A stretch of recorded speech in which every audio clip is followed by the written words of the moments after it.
Hello again. In the last video, I outlined how, in my opinion, the government's position in using the financial sector to generate growth without first reforming the regulatory architecture is akin to placing the cart before the horse. Essentially, it's a botched job trying to generate growth on the cheap. I also highlighted how, in my opinion, the WealthTek scandal has been an inconvenience to these ambitions, which are best expressed in the FCA's secondary objective. I want to now review an exchange that took place in Parliament between Bob Blackman MP, who fronted up the all-party parliamentary group report into the FCA, with the City Minister, Tulip Siddiq. Take a listen.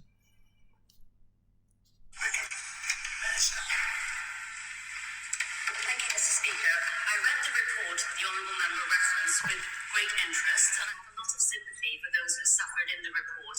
However, I would say to the Honourable Gentleman that a lot of the incidents that are described in the report happened a very long time ago, and the FCA has made substantial changes in response to these experiences.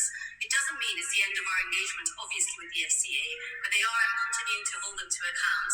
They have made changes since the report came to light. I thank the Minister for the answer that she's given. The fact is that the FCA have been completely defensive in response to the report. Since the historical elements that have been quoted by the FCA, 13 major scandals have erupted. Mr. Speaker, I won't intrude on your time because I'm sure you wouldn't want me to list all of them. But the Woodford Equity, Car Finance, and others have come to light since the details came out.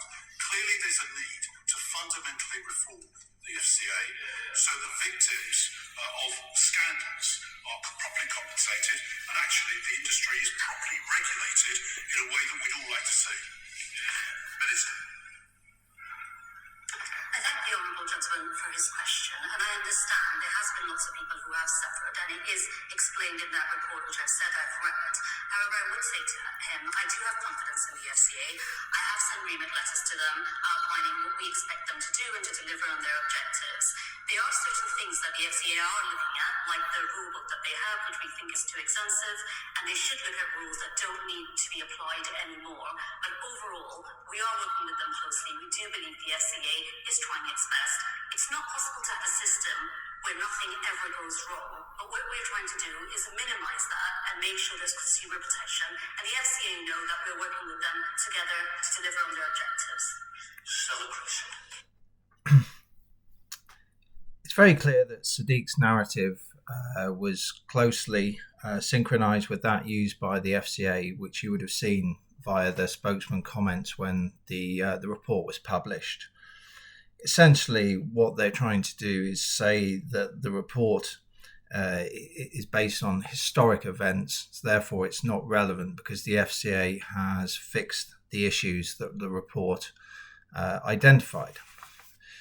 Now, Siddiq has been well briefed on the WealthTek scandal, and she knows very well that her answers were disingenuous. Now, unfortunately, we've become a little used to regulators and politicians being disingenuous in the answers they give in public and even in Parliament.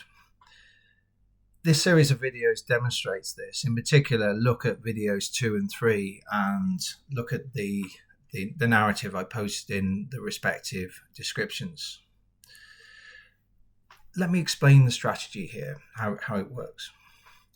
The strategy is to dismiss historic failures as just historic and say that changes have been made, even though we have seen no evidence that these changes have been made.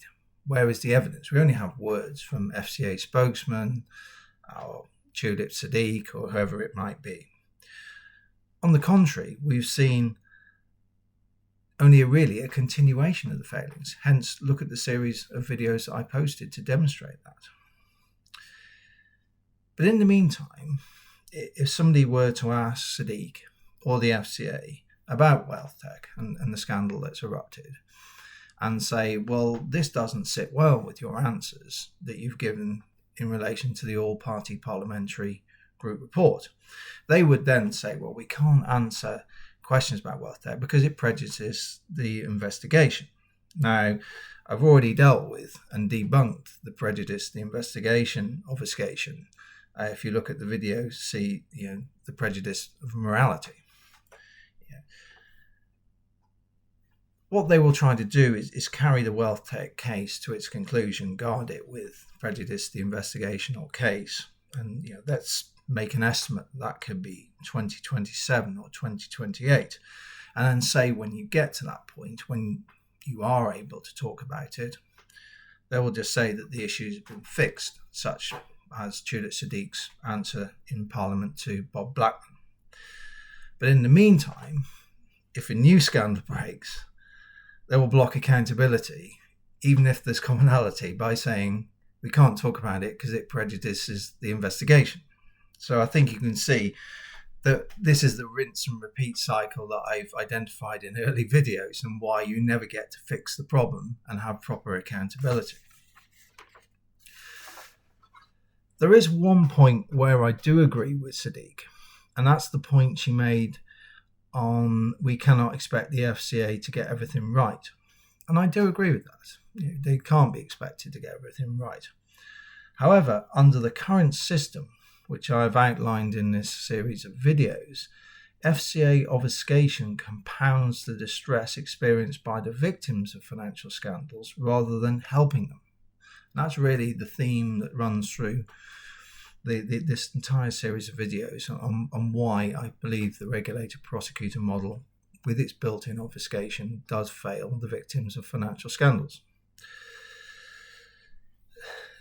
Essentially, this is because, the way I see it, there's a hierarchy of needs where the preservation of the reputation of the FCA and the remuneration of professionals who feed off that has usurped the needs of the victims of financial scandals.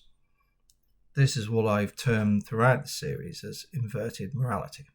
Now, I did say the previous video was the last, but I also said that I would just make casual comments when new material comes to light. So that's what I tried to do here. So there's no real scheduled videos for me to come back, but I'll do the same. If there's something of interest, I'll try and explain it. In the meantime, take care.